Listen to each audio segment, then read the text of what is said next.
Good afternoon, Larry. Hi, Andy. This is a kind of strange day. I'm driving down the interstate, I-75, just outside of Atlanta. My phone rings, and you are 10 miles ahead of me, 15 miles ahead of me on the interstate. Barely 10 miles ahead. And so we just picked a random house. We broke in, and we set up shop so we could record an episode. We're both in transit, traveling, not necessarily the right equipment, so we figured we'd try and throw something down. This will get released. Whatever, I can't do dates this quickly. A week from tonight. Yeah, it'll be released. Well, but so today's June 11th, so this will be released in a week, whatever 7 is. So is that the 18th? That'll be the 18th. And we're just coming back from the conference. We're gonna touch on some conference follow-up, maybe some ideas about what we got out of the conference with the really powerhouse kind of speakers that were there this past weekend.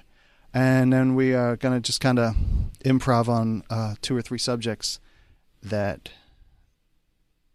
seem relevant from events at the conference, not to mention good old Judge Persky. So why don't we start off with Judge Persky? Well, you didn't tell the listeners who did the breaking into the house. I'm sure if we actually say that, then there could be problems with the law enforcement apparatus. Oh, okay, the law enforcement. If we don't mention any names, then everybody's good. So actually, I have a friend with a mother-in-law quarters that I'm fortunate to use, and we were very close to that. I was going to be spending the night, which means that we have a nice environment to sit in the living room and do the podcast right here. Groovy. Yeah, it's a nice place. It's very well acoustically prepared for us, which is really good. All right, so Judge Persky. So help me if I've got the oh, you know what? So there was a speaker at the conference, and you were really in tune with him saying so. That would be Mr. Figa. And he must have said it enough times that we could fund our trip to the conference. I will try and say so less. But the person that brought in that comment on the podcast is probably, if he saw Mr. Feige, he would be very, very, very annoyed. But everyone does it. We've been sort of noticing how much people say so in conversations. Everyone goes, so I was thinking, so I was going over here. It is just like the word of the modern era. And I'm trying really hard, but each time I move from one thought to the next, I find myself pausing. What do I use in place of so? To begin the next sentence. It causes a pause, but it's a good thing to struggle with because people do find things like that repetitive usage inappropriate. I know I do. So I appreciate the feedback. I really do. Tell me this though. During the mock hearings, Barb Wright, when she was asked a question by the senators, she would say, I think, chairperson to the senator. And I asked Jeff, I can't think of his last name, the attorney, the PD from Ohio. That would be Mr. Gamso, Jeffrey Gamso. He said, well, consider it like that pause word, like you're saying or so, that it would give you 1 or 2 seconds that your brain starts collecting the thoughts, setting up the assembly line of the words. Is that, when you've testified or anything like that, do you have words like that, some sort of like go-to catchphrase that you say? And what was her phrase? Well, she would say when she, well, what would be the issue of XYZ of this bill? Chairperson to the senator. The issue with that would be. That is actually not the reason why that is done. It's protocol. All the conversation is directed toward in a committee hearing to the chair. And if you're watching the body as the whole, if the Senate or the House is in session, you're always Mr. Speaker, Madam Speaker. If a colleague asks you a question in debate, if that colleague says, "Can I ask the gentleman from Newton County or whoever was sponsoring the bill?"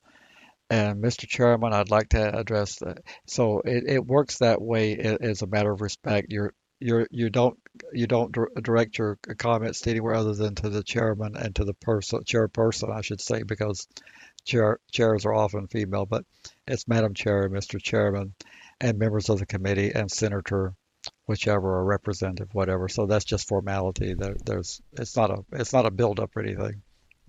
Is it required for first of all, is it required? It's not required from lay people. The members of the committee, the members of the body, are expected to adhere to that. They're trained and they're refreshed when they don't follow that rule. My senator, I remember in his first term, he was being an attorney. He had his natural tendency was to do rapid fire questions, and finally a witness said, "I'm not in a courtroom here," and the chairperson said, "Let me remind the senator that all the questions are directed toward the chair." If you're a lay witness, it's not as critical. You gain more credibility if you know how the rules work, what the formalities are, and what the expectations are. The more credible you are. If you play by their rules, you're in their house. I mean, it's your house. It's the people of the state, but you're in these are the expectations, and the more alert and the more proper way that you conduct yourself. It's like going to the courtroom. You can go to the courtroom wearing shorts. Very few judges will tell you to leave, but what might have been a diversion to traffic school with no points on your record after 90 days may very well become the points on your record plus a $75 fine plus all the court fees because you did not take enough time to dress up and go to court and show respect, and that tie and your honor could have made all the difference. And we've talked about tattoos probably offline, and not that I'm opposed to them. I don't particularly care for them, but I don't really care. But having tattoos all over your face and neck, whatever, would do something similar instead of addressing them in their ultra formal setting. Well, the tattoo stuff, people can't easily remove those, but they can cover their shirt sleeves. They can do things to show respect for. I mean, the institutional of church where people were always formal. Many of those have broken down. The respect for the court, the respect for everything. It still serves you well. There are a lot of older people like myself who appreciate that when someone is proper and respectful, and it can very well work to your benefit, and it would in a legislative setting. The more you know how to conduct yourself, the better it's going to serve you in terms of how they respond to you. Well, we'll circle back to some of the conference stuff here in a minute. Let's talk about Judge Persky, who is a California judge. I believe he was appointed by Bush. I'm not positive of that, but I believe it goes back a president or two when he was appointed. But he's the judge that sentenced Brock Turner to what people call a very light sentence of 6 months for sexual assault of an inebriated female. Is that close? Pretty close. I wouldn't believe he would have been appointed by the president. He's a California state judge. Oh, okay. It would have So not a federal judge. He could have been on the bench a very long time and been appointed by Governor Ronald Reagan, Okay, right. or Okay. one of the former Republican governors. But he's a Superior Court judge, which is Georgia, where we are right now, has Superior Court judge. But that's a felony level judge that handles the general docket. And he was recalled June 5th, which I guess would be a week ago tomorrow, overwhelmingly recalled by right at 60% of the vote. And the sentence that was imposed was recommended by the pre-sentence report from the probation department, reflective of his remorse and his lack of criminal record. And it was going to get his attention because he had 5 years of sex offender probation, plus whatever the registration obligations will follow him for the remainder of his life, depending on the state.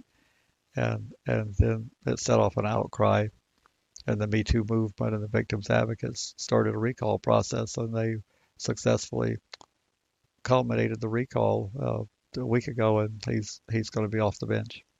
Is off the bench.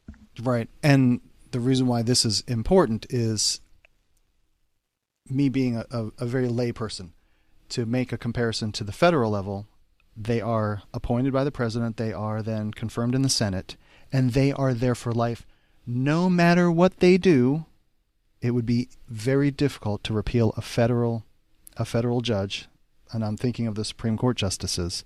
It'd be damn near impossible to get rid of one, no matter what their decisions are. And I'm thinking, in my understanding of the way the Constitution is written, the House, it's 2 years. It's a very fast-moving body of people that we as the voters, we can change our opinion quickly.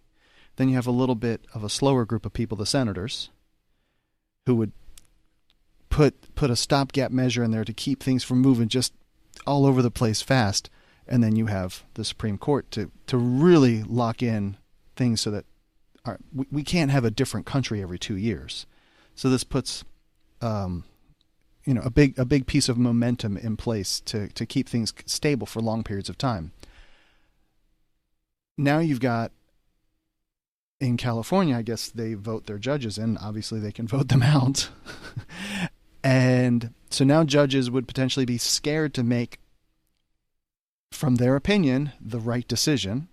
Obviously, the public disagrees, but now they have to then weigh public opinion in on what their decisions are, and feels like they should be exempt from those kind of opinions. That is what the framers intended. I believe it's Article 3 when we talk about the federal system of Article 3 judges are appointed and confirmed, and then they can remain on the bench for life. And it's almost impossible to remove them. There have been a few impeached, but it's very few. I think Judge Alcee Hastings was the most recent one that comes to my mind that was impeached. There's usually some criminality, not for decisions that have been made on the bench. Roughly what year was that? What's that? What year, roughly? It's maybe in the 90s. Oh, okay. It's been that recent? But it's a rare thing that a federal judge is impeached. And then when I was a much younger man, I remember historically that there was an attempt to remove a Supreme Court justice, but the name is escaping me. But it's a rarity that a federal judge is removed.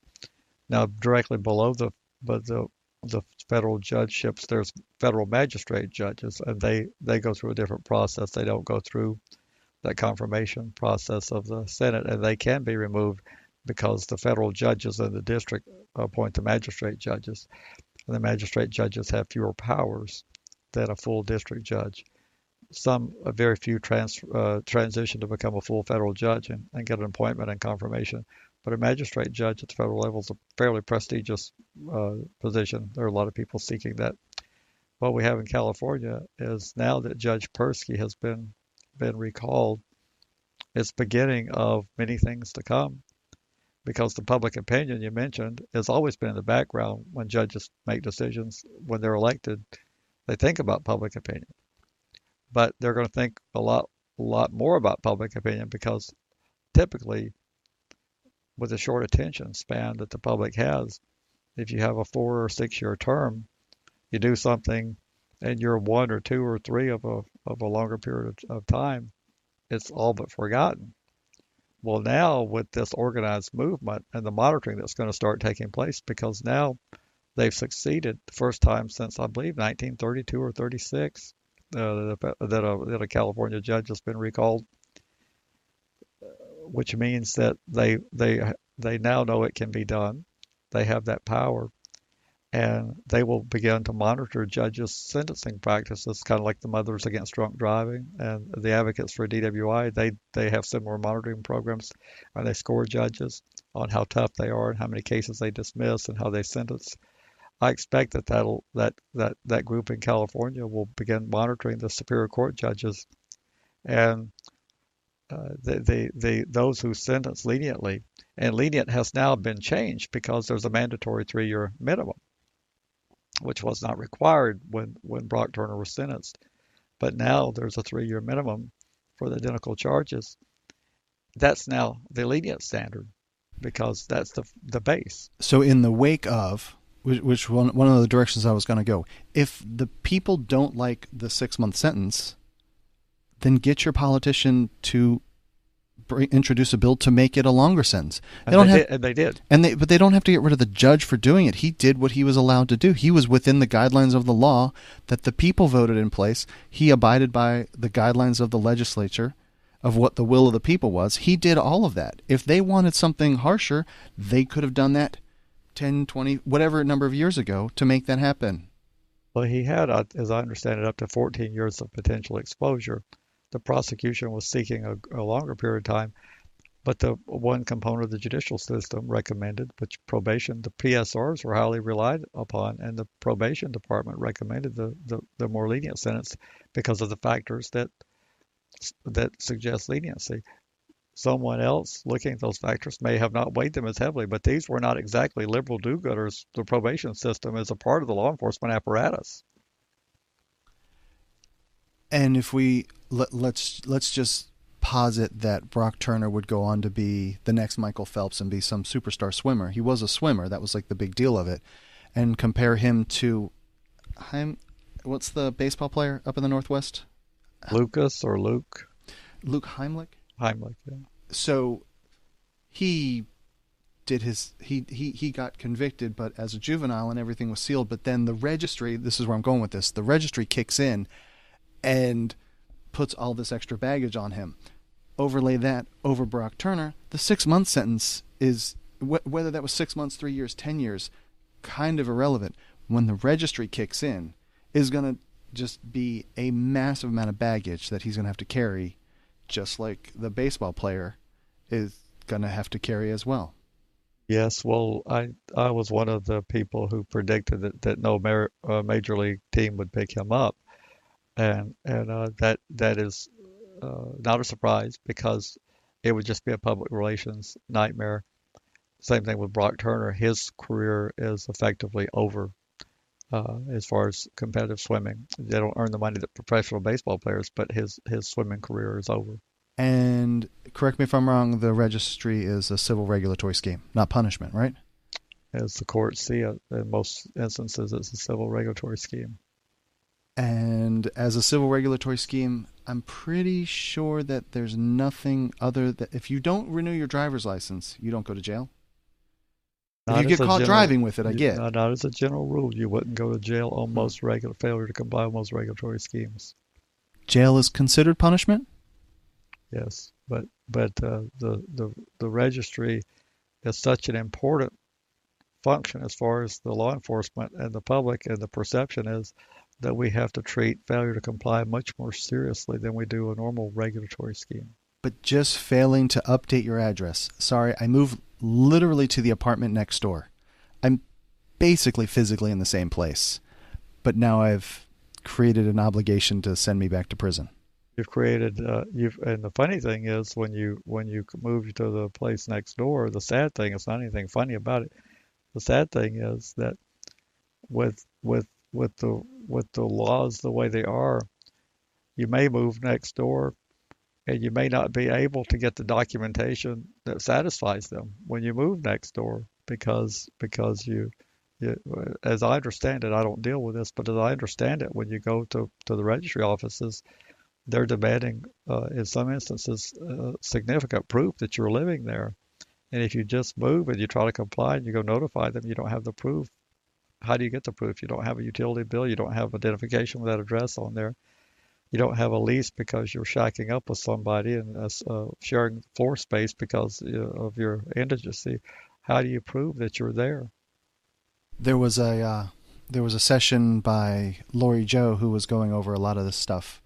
And she brought up an example where, I'm going to get the details all kinds of wrong, but just to go along with that, where there was some mechanism that forced you to surrender your driver's license, something along with the registry. And by doing so, then it becomes very difficult for you to get a bank account, for you to establish residency, to establish power, to prove your residency, to get a driver's license. And she laid out, it was roughly 15 things that just cascaded on down the chain that gradually put you into this whirlpool of purgatory of never being able to prove anything about your existence. You're just this body. You're almost like Tom Hanks in the movie Terminal, where while he was traveling, while he was in international water, his country had gone into, like a coup. And now nobody recognizes his country as even existing anymore. And when he lands, his passport isn't valid anymore. And he's just nowhere. He doesn't exist. And that's what this whole thing seemed like with, it sounds similar. And do you think that it's just straight up nefarious to create this? Or do you think it's just lack of insight to see what the collateral consequences are going forward of the registry and all those things? I believe it's both. I believe it's nefarious, and I believe that people truly don't understand. We run into it with other situations, like with failure to pay child support, driver's license canceled, and the cascading effect of that. I believe that there are a number of states that especially mark driver's licenses that you have to turn in your existing driver's license upon conviction or shortly thereafter. And then of course, when you register, you try to get a new driver's license reflecting that address because they have the law that it has to be reflective of your true address, and you can't prove all the things that I didn't get the chance to sit through the workshop. But if you surrender your proof, your picture ID, your governmental issued picture ID, it's hard to get another picture ID once you don't have a picture ID because everybody wants a photo ID issued by the government that's valid. You can't just go in with a birth certificate thanks to Real ID, which was passed and shoved down the state's throat about 10 years ago, I think, or 12 years ago, 2006. So issuing identification is real stringent to meet federal standards because that's how supposedly 9/11 terrorists were able to get 20 some odd driver's licenses from various states that had lax issuance standards. So you have the cascading effect of turning in a driver's license, not being able to get another piece of identification, and it makes the person virtually non-existent. I mean, if we don't have our papers, how do we do anything? It, there, I'm bringing up images of Nazi Germany, and some Gestapo comes up to you and says, "Show me your papers." But now you don't have any papers. Don't have them because they took them. But they set up a whole framework for you to just inch by inch just lose it all if you don't stay ahead of the curve. Whereas a normal person, you can sign affidavits, etc., and get those documents back and build up your paperwork, your history of who you are as a citizen. But it becomes very difficult under these civil regulatory scheme. Well, our civil regulatory scheme is going to remain civil until we convince the courts of how punitive it is, and that's going to be costly to work a case properly at the lower court and take it up and get the Supreme Court to grant review. And I'm not looking for that to happen anytime in the foreseeable future. There is a case that people are looking at before the Supreme Court right now, the Gundy case, but it really isn't going to deal with registration so much as it's going to deal with delegation by Congress. It's not really a registration case per se. You've brought that up. One of the things that came up in the conference, I'm pretty sure it was by Paul Dubling, is about jurisdictional authority in the way that the laws are written. That I all I can come up with is vague. It's not very specific wording, and it leaves it to the sheriff's office for them to implement their whatever their policies, their procedures are for checking on registrants. And the way Dubling brought it up was that you immediately have a vehicle to go in there and challenge things because they can do what they want, and that's not necessarily constitutional for them to do what they want to do. But the way the law is written, it's very vague that they can just run with it however they see fit. And since they're the executive branch, now you have, I guess, kind of like a Judge Dredd situation where you have the executor also making what the rules are, and that's a conflict of interest. I agree with Paul. But what is more troubling is that in most of the instances, or many of the instances, there's no requirement that there be any verification done. When you look at the statutory scheme, it says the person shall register and they shall notify, but it doesn't say that the registering authority has to go out and in person verify. They've invented this because it's one of the things that the public can be.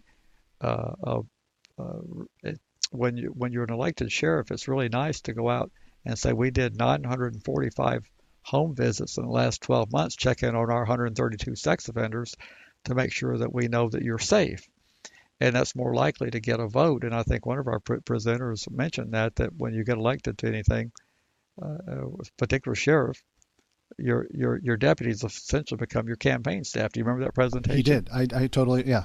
I think that was the AG. I think. That's who it was. Yeah, it was the AG, the sheriff. So the sheriff, in the case of registration, more often than not, it's within the sheriff's departments, and those are generally elected. My grand scheme is someday that we move away from the sheriff's departments or even law enforcement, because if it's a regulatory scheme should not be handled by law enforcement. So therefore, I want to get it more into a motor vehicle type of registration status, where you go in, give your local motor vehicle people the information, and just like you give your local motor vehicle your registration information to become a driver, they check your eyes and give you a road test if you have never had one before, and a sign test and the various things, and they pronounce you in compliance with the regulatory scheme. And that's what I'd like to see. If this is truly going to be a regulatory scheme, let's make it a regulatory scheme and have people register with a regulatory body, and that be the end of it until they have a change. So to flesh out what the Attorney General, the former Attorney General, said, he just it would just be a beast that feeds on itself. So the sheriff goes out and does some compliance checks. So he's working solo. Let's just say he's in a smallish area, and he goes out and does some compliance checks and finds out 20% of the people in his area are not compliant. Public's outraged, so they fund him to help him get some more deputies on staff to institute more compliance checks. By doing more compliance checks, they go find out more people aren't compliant, sleeping on their girlfriend's couch or whatever, and that then feeds them to have more and more and more and more. And next thing you know, you've got 10 officers sitting there, and as soon as you walk in the door, they want to arrest you. That is correct, and as the former Attorney General pointed out, they become campaign staff for the sheriff, because most people that work for a sheriff generally support the sheriff. Not always. It's particularly in a large department where you have hundreds of deputies you can have. But if you're working in a department that has 50, 75 deputies, the sheriff generally doesn't hire people who doesn't support him or her. And so those become your de facto campaign workers on the public dole, helping you stay in office as sheriff. Tell me about the politics side of a sheriff. Do they typically run on a two-party ticket, or are they just I'm so and so running for sheriff? Typically, in the states I've lived in, it's a partisan thing. So your sheriff's run is Democrats or Republicans typically. Shouldn't that not be partisan?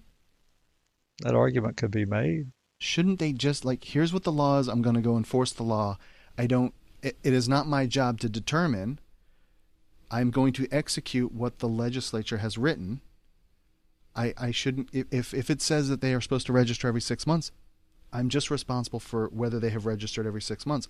If the law doesn't say I'm supposed to go do compliance checks, where does that even come from?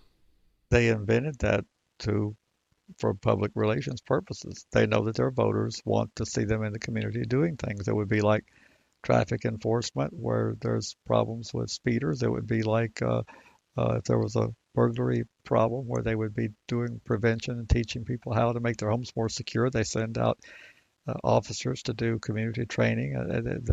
It's PR. The public generally responds well to sheriffs using deploying resources to monitor sexual offenders. I totally know that this is not entrapment, but this is not terribly far removed from entrapment. If you want to get all of the people that have ever been convicted of a sexual offense off the street, create as many stumbling blocks along the way that you can to get them to trip up, so that now you have a legal reason to arrest them. I realize it's not entrapment where the person wasn't going to do the crime, but you have the lady that's in Oklahoma who can't go to a park now because she had sex as a 19-year-old with a 17-year-old. That was Sean, I believe. She's a 30-year-old married woman with 2 kids. It's not even related, but now they've created all these barriers. Now she can't get a job, etc. They've created all these stumbling blocks for her to have any reasonable level of success in her world, all under the guise of a John Benet Ramsey kind of situation, just like pretty girl abducted, disappears. But that's not what she did, and that's not what a significant number of people on the registry have done. But the public just is out for blood. They are, and I think that we've not been successful for a number of reasons in educating the public that there are very few predators on the registry. If they really knew how few, quote, predators, those people are locked up, and they're generally locked up for a very long time.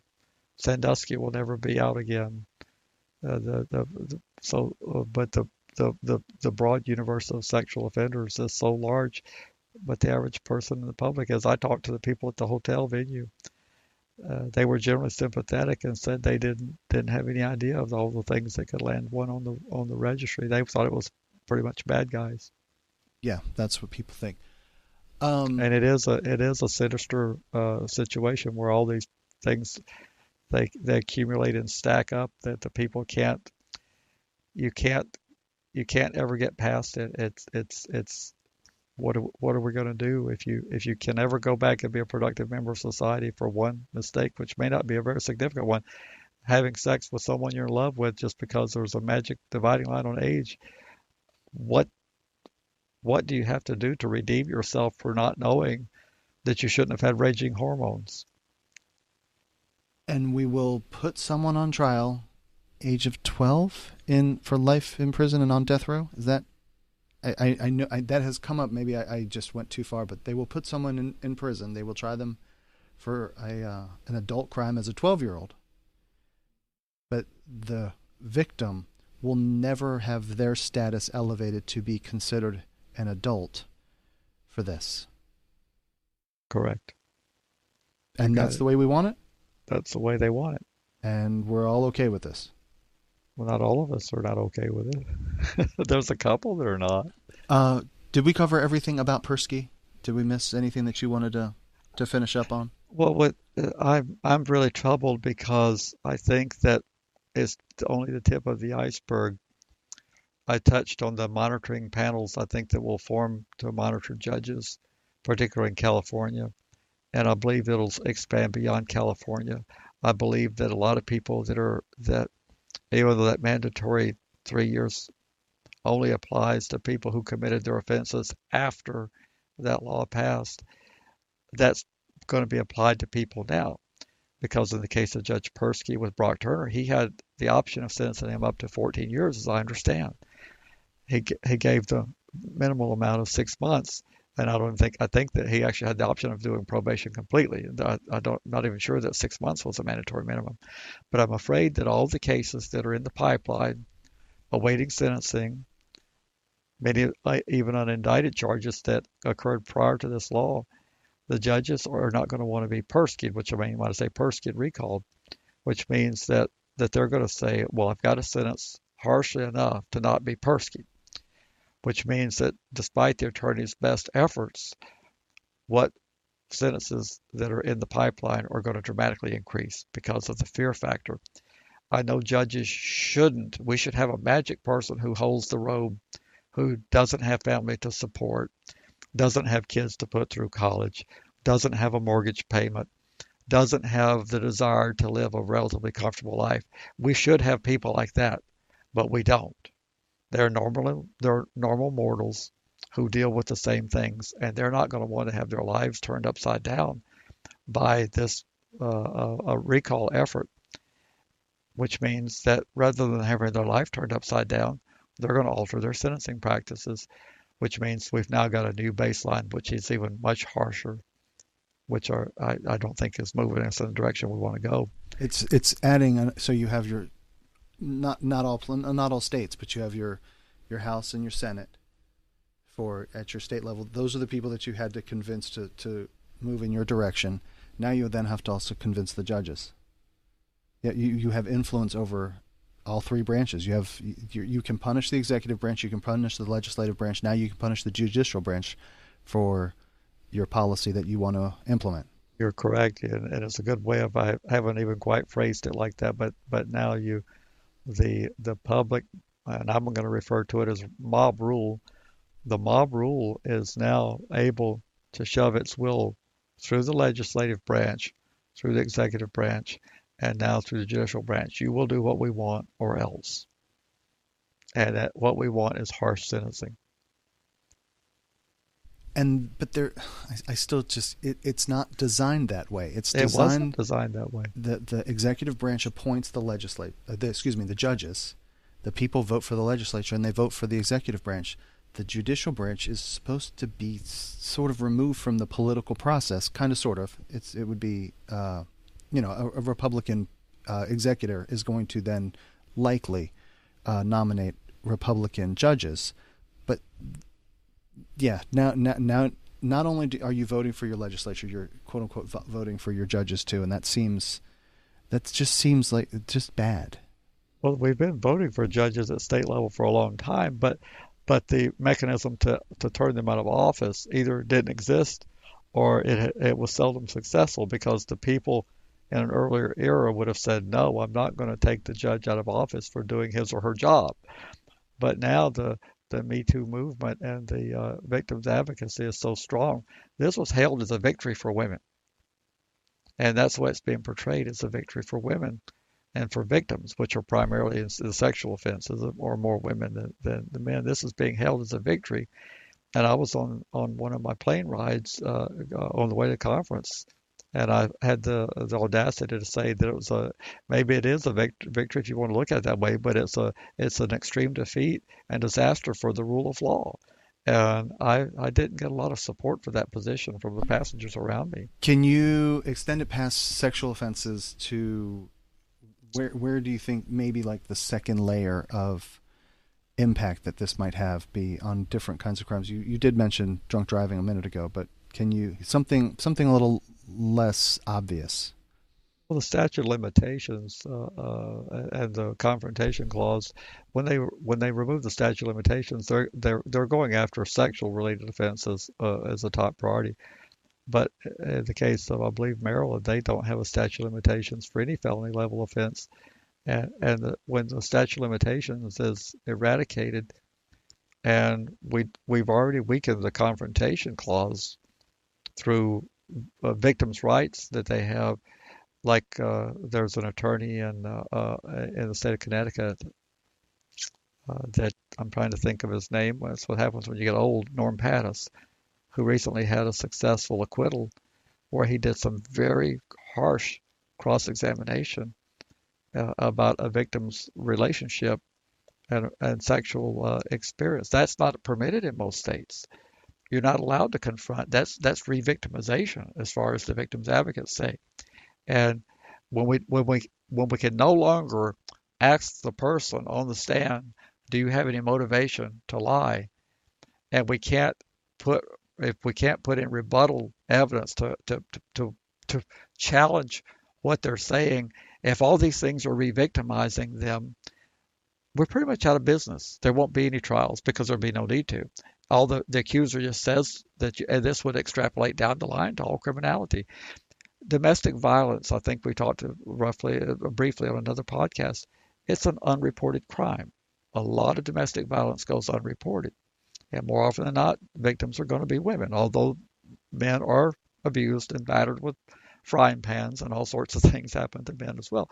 But those things, for a number of reasons, go unreported. But we would never yet tolerate if someone called the police and said, I want to report a domestic violence. Well, when did it occur? I think it'd be in August 1978.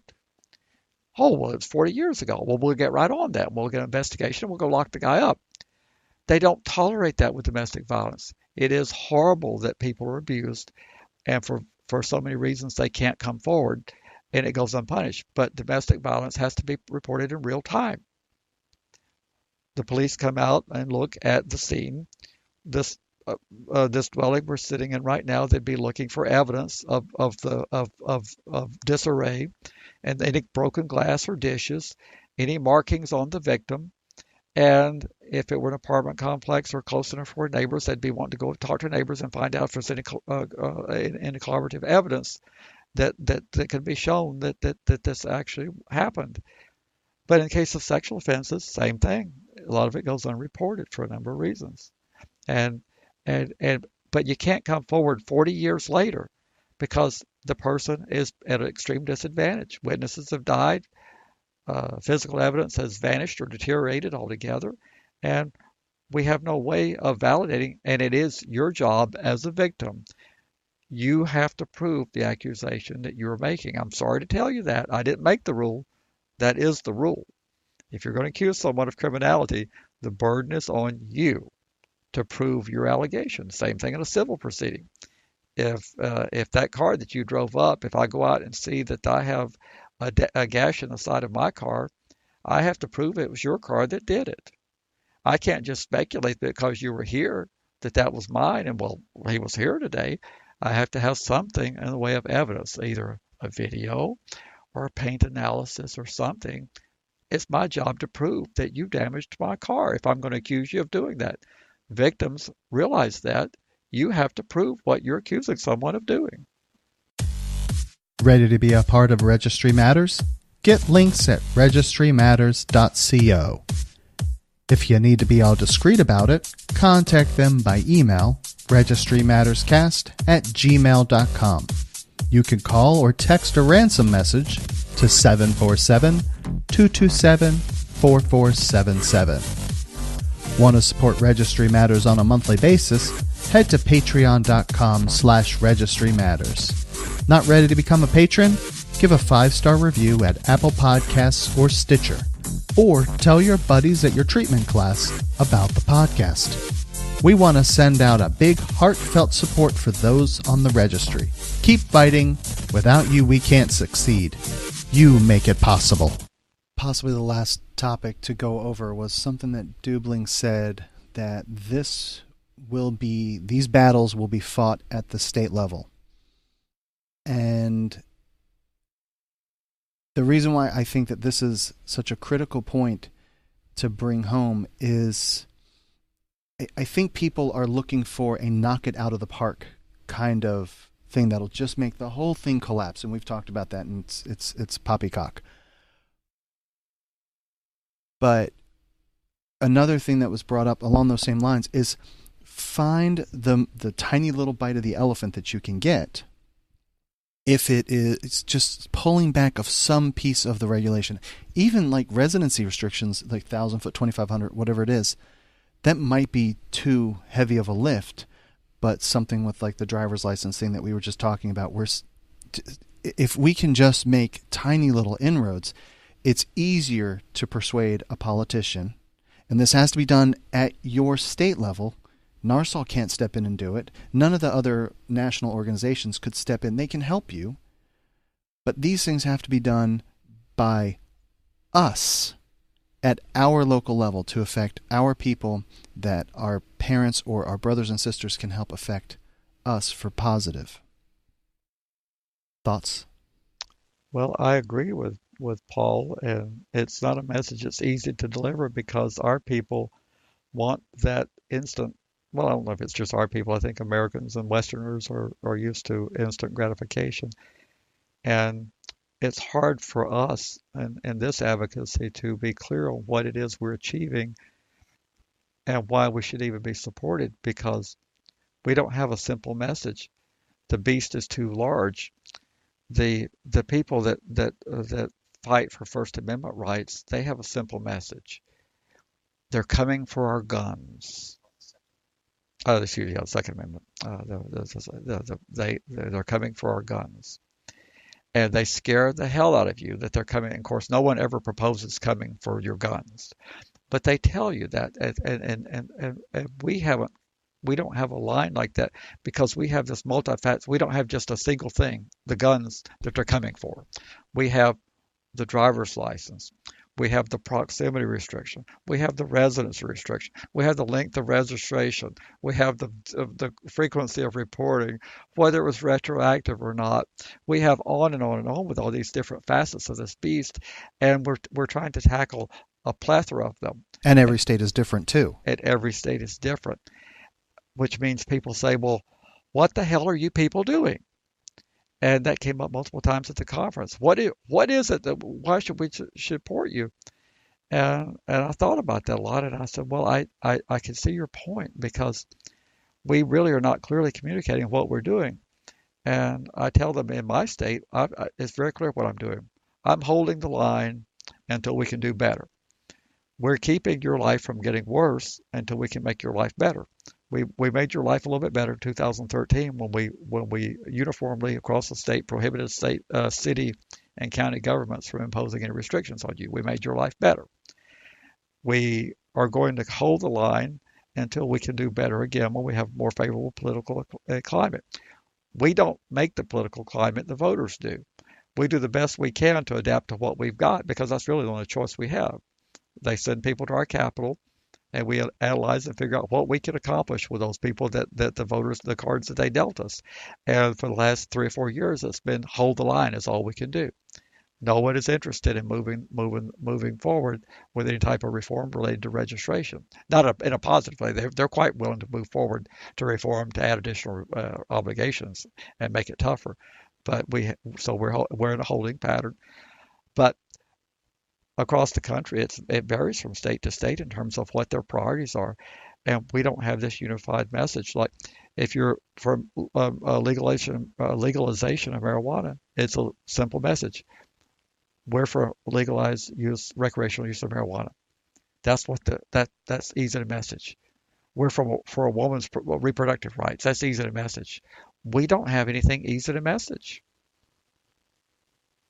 Couldn't we, though? I mean, a couple of conferences ago, the message was Leo for the registry. Law enforcement only registry. And wouldn't that be, but that would be a single campaign for one thing. We thought that when we launched that campaign, we thought that would be something that would resonate. And then we took a lot of criticism from our own people. They said, well, if you people are against the registry the way you say you are, how could you advocate for a law enforcement registry? What the hell's wrong with you people? And then you get into a philosophical debate about which is better.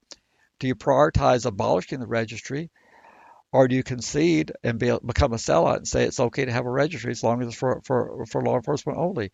We get chastised from both sides on that issue, but we thought that would be a unifying message of law enforcement only, because if we're going to have it, keep it out of the hands of the public. I was just using that as an example of a single message, but we would still have another dozen or 20 other things: residency restrictions, work proximity restrictions, going to parks, playgrounds. The list is very long, but it would seem that, well, I mean, wouldn't MAD have something, Mothers Against Drunk Driving, wouldn't they have something, whatever the blood alcohol limit is, they would at one point say that it's 0.1 and then it'd be 0.9, and they would keep changing the message as they go along? Or that's what they've done. That's what mothers do. Not mothers, generally, what Mothers Against Drunk Driving. I don't know all the mothers out there listening to me mad, but that's what they've done. They move the goalposts as they're successful. They're never happy, because if they said, well, we've got where we want to be, we're at an acceptable level of drunk driving, then it's hard to con people to making the massive donations and get the government grants that they get. I did when we covered the Rush Limbaugh 250,000 people die by knives, I ended up looking at the deaths by vehicle fatalities and all that. If I'm not mistaken, it's between 10 and 15,000 people a year die per year out of the 30,000 in vehicle deaths through drunk driving. I'm pretty sure, just in comparison, it's not necessarily a fair way to compare it. Very, very, very, very, very few people are dying through sexual offenses. I would want to hope that's the case. I think we would hear about it if it were anything to the contrary. But it almost has been normalized away from it being anything that gets covered on television, that so many people die by drunk driving. And then we'll be criticized for trying to equate the horrors of a sexual offense, the trauma of it lasts a lifetime. Well, okay, let's try it this way then. Lately, and this is right up my alley, I just follow all the tech news. I'm a big Tesla aficionado and the self-driving cars. And we go back and forth on the automation side of things a lot. But in the news lately, you've been hearing about many deaths by autonomous cars. But by statistics, by numbers alone, those cars drive millions of miles without incident. And then one hits the news, and now everyone's going to be in an uproar that these autonomous vehicles are unsafe.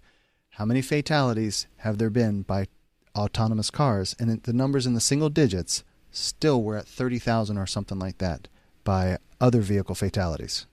But you would have to put the analysis to how many of the automatic non-human driven cars and put it in a ratio against the total vehicles on the road, and you'd also find that's an infinitesimally small number. Agreed. I would think. But the uproar becomes because the the the the population is not convinced that the computer is smarter.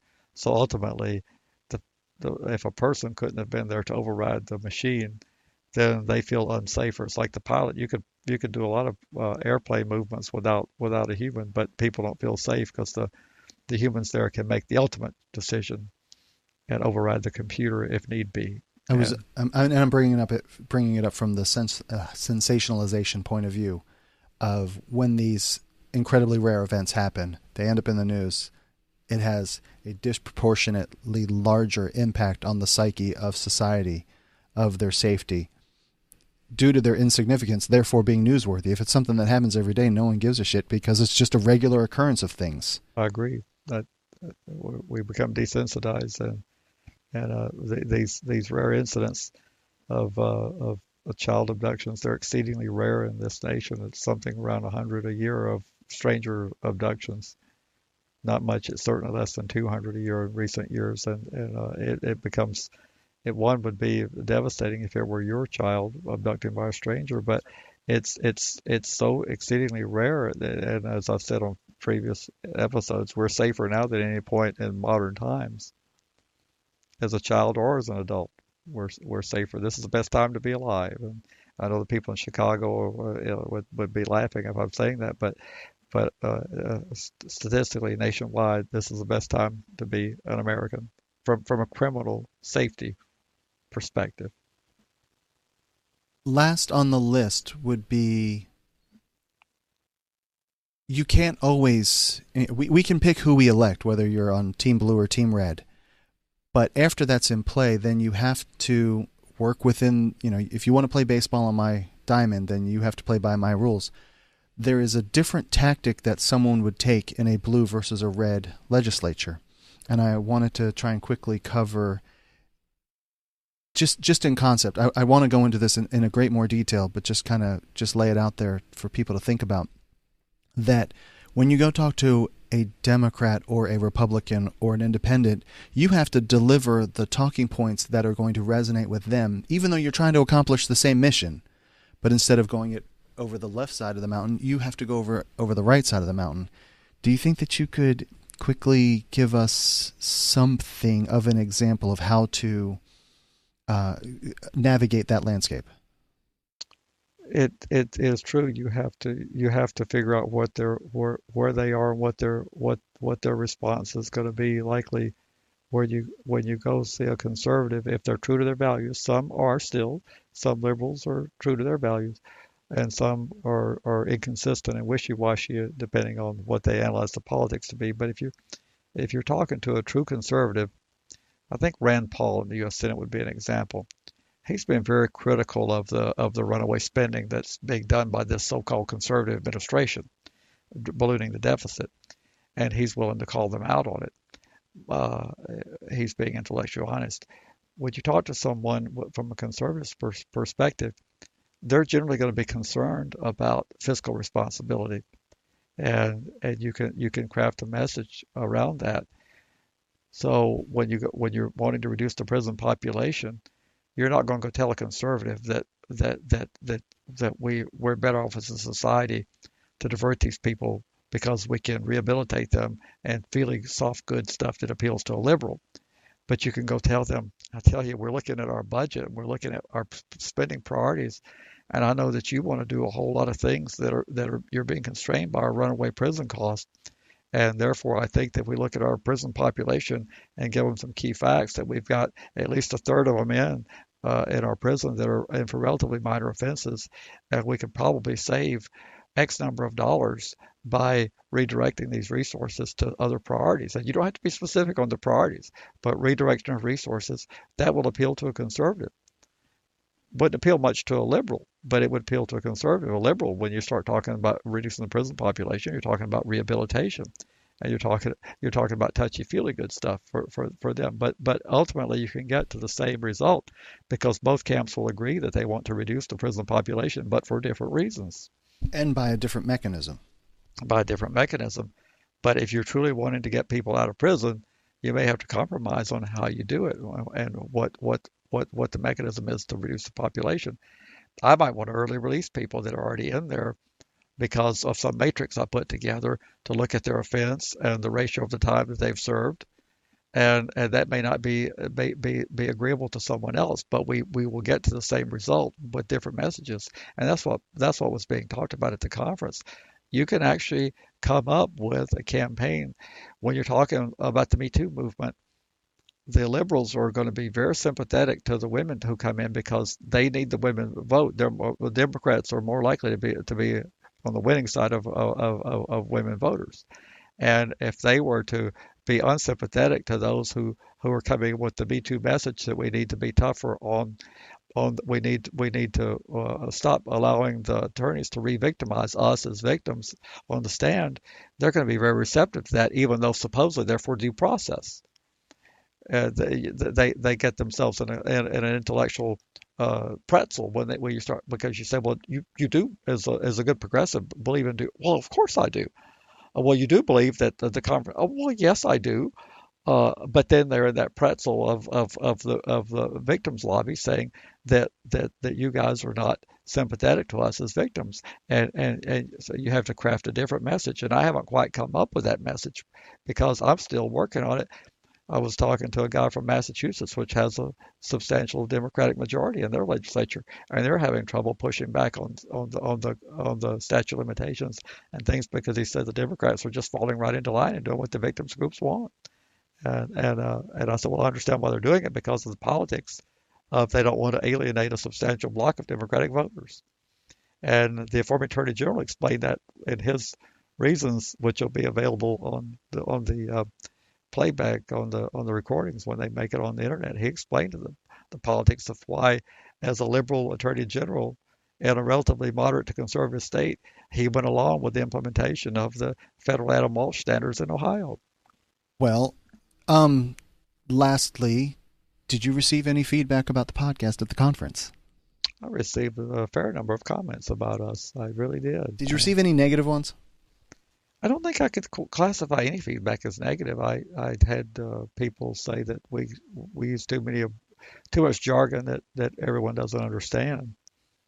That's really the closest thing would approximate negative, but it was overwhelmingly positive. So shamelessly, it was 100% positive feedback. Unfortunately, I guess you could say that it was very positive, but very few people are going to come up to you at a conference and say you guys suck.